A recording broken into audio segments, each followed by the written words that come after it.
Happy Saturday, everybody. I wanted to do a mail call video. This is supposed to get done yesterday, but I completely blanked and forgot yesterday was Veterans Day. So happy late Veterans Day to everybody who served. I appreciate your service, and let's get started.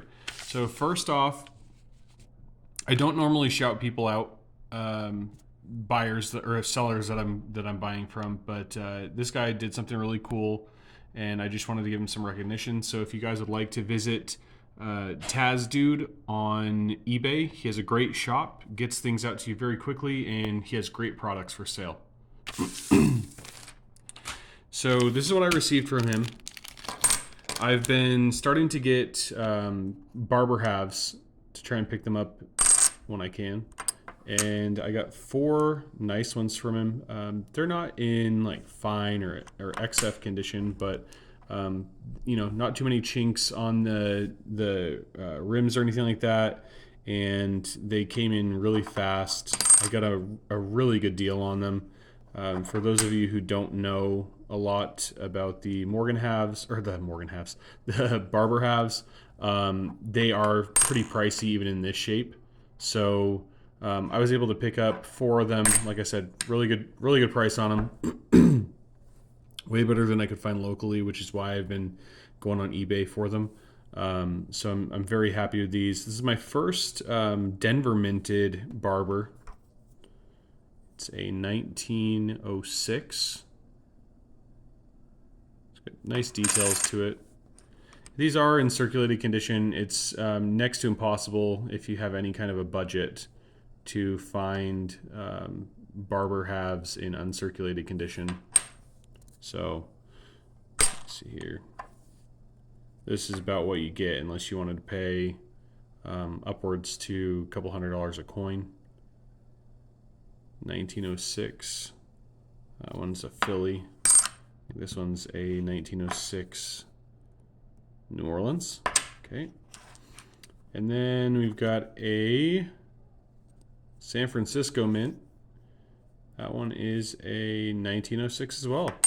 So we've got 1, 2, 3, 4 1906s, and I think we hit all the mints on those actually unintentionally. And then out of nowhere, he sent this, which I thought was awesome. Wheat pennies are my son's favorite, and this sucker is shiny. I'm sure it's been dipped in something or polished, but if not, that thing is beautiful regardless. So, and he threw this in for free, which is why I wanted to give him the shout out. Not a lot of people will go the extra mile with this kind of stuff, even though it's only a penny and it's, it probably is worth 50 cents or something like that. It still means a lot to get something that you didn't expect. It's a nice surprise when you open the mail. Moving on, I did get 2 more barber halves as well. This is from a different seller. I got these on Whatnot, I believe. Actually, no, these came from eBay too, but I don't remember the seller's name. These ones are in pretty rough shape. I mean, maybe not. They might be about the same as the other ones, but again, kind of goes with the territory with the barber halves until you start stepping up into the big money. So that's a 1902 San Francisco. And then here we have a 1908 from San Francisco as well. From what I can tell, these ones are considered to be, it really honestly depends on who you ask. I've seen some sellers, if there's any wreath on the head or any letter, like here you can see an L clearly, they consider those to be in fine condition. And then something like this would probably be listed in a very good condition. I always just go baseline of good condition for all of them. That way I'm not overpaying for anything.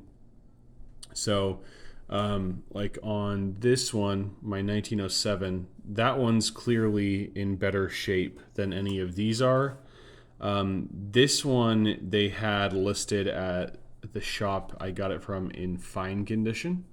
So that's kind of what I use as my baseline now. If there's like a couple of letters, 3 or 4 letters visible, I'll list that, or I'll consider that to be in fine condition. Anything else, I just say good. that's probably a very good to find. Then these three, it's kind of a toss up. So anyways, just something to think about if you decide to start buying barbers. Always try and under promise yourself, and then if you take it somewhere to sell it later down the road and they offer you more than what you were expecting, you'll be pleasantly surprised. But that way you don't look at a coin book and say, oh my gosh, I have a $150 coin here, and then they're like, nope, sorry, you're about 3 grades lower and it's worth $5. Or I think a barber half baseline for it is around 15 to 20 right now. But anyways, that's all for the barbers. I'll show you the rest of the ones that I have right now anyways. I have a 1910. Again, you can see the start of some letters there at the very top. That one is a Philly. We got a 1908 with some more letters there. That one's a New Orleans. Another 1908. This one's in rough shape. You can see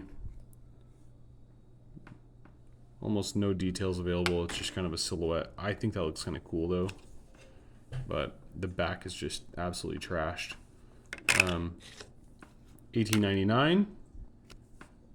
That one is a San Francisco. Same thing. Back's in really rough shape. This coin is clearly used. Let's see. A 1901. This one has some like a really dark color to it. The whole coin.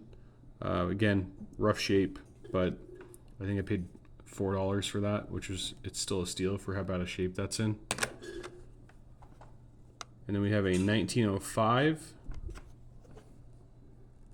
That one is a San Francisco as well. Sorry if my nails look dirty, by the way. I was cleaning my grill and didn't get all of the grease out of my nails. The last one I've got is a 1907 New Orleans. And this one's in good shape. Multiple letters in the headband there, and then still good details, almost a full eye. And we've got a full shield in the back. Anyways, moving on. I got this is from Whatnot, a 2001 San Francisco Mint Proof Kennedy. I paid $8 for it, and then shipping just obliterated me there. That was an extra $4, which is kind of absurd considering this thing weighs less than an ounce. $4 for shipping, but the sellers don't set the shipping rates. So from what I've run into on Whatnot, most of the stuff sells for way more than what it's worth, and I'm not going to buy multiple items just so that I can get a good price per item on shipping. So I just bought this one thing and bit the bullet with the $4 shipping. And then the last two things that we have are an 1883 PCGS MS64 Morgan to go into the slab stack. As most of you guys know, I've been stacking slabs the last couple of weeks. This one is an 87 and has some cool like a yellowish orange toning, maybe a gold toning. That one looks pretty cool. And same thing on the reverse. This one actually feels like, considering it's a 64, it does feel like it might be a little bit undergraded. I'm getting a little bit more of a discerning eye now, but you can see here on the back, the chest feathers are very, very present. And then if you look at, I think this one this one's good too. There's a couple more I have over here. Like this one. The chest is not as present on that one. And that one's ranked as a 65. So I don't know if this one's just overgraded or if the other ones are undergraded. But anyways, I think I got a good deal on that one. Then we have a 63. Again, I think most of you guys have seen these at this point, so sorry for the retreads here. And then this one has more feathering on the back as well. So maybe that one might be undergraded as well. I think it is. I mean, there's no visible damage. It looks like there's a bit of a fingerprint there, but I don't, I guess there's a couple marks right here. So maybe it is accurate. And then obviously I've got my other 4, 5 here that I'll just pull out anyways. If you haven't seen these yet, it'd be cool for you to see. So I've got a CAC stickered 1878 San Francisco with really interesting toning. We'll just do this quickly. An 85 MS64 from NGC. And then some PCI ones that I buy just when I see them cheap. It probably, I would say most of them are going to be overgraded. Like I know this one is. This is rated as 65. And you can see the chest is pretty beat up there. And then this one's rated to 65. This one might actually be pretty accurate. There is a mark above the forehead there, or on the forehead there. But the feathering is in really good shape on the chest.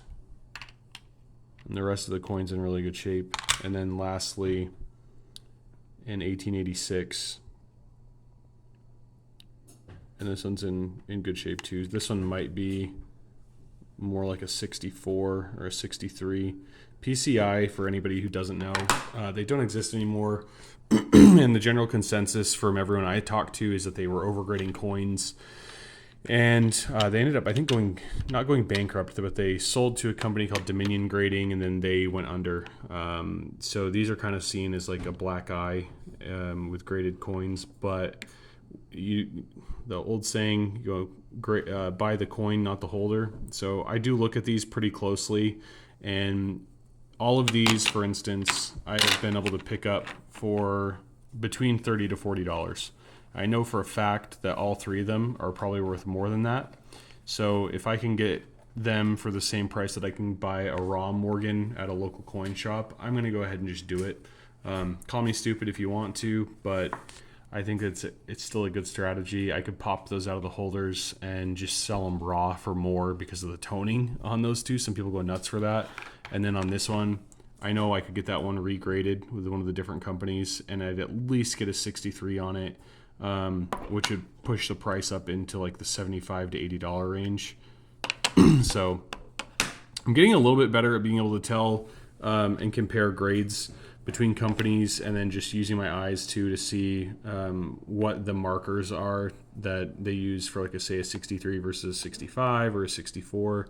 So getting a little better, still by no means a pro or anything like that, but just in the last few weeks I've been doing quite a bit of studying on the subject. So anyways, that's all I've got for today. Thank you guys for watching, and we'll have another one coming probably next week. I have a bunch of stuff coming in the mail.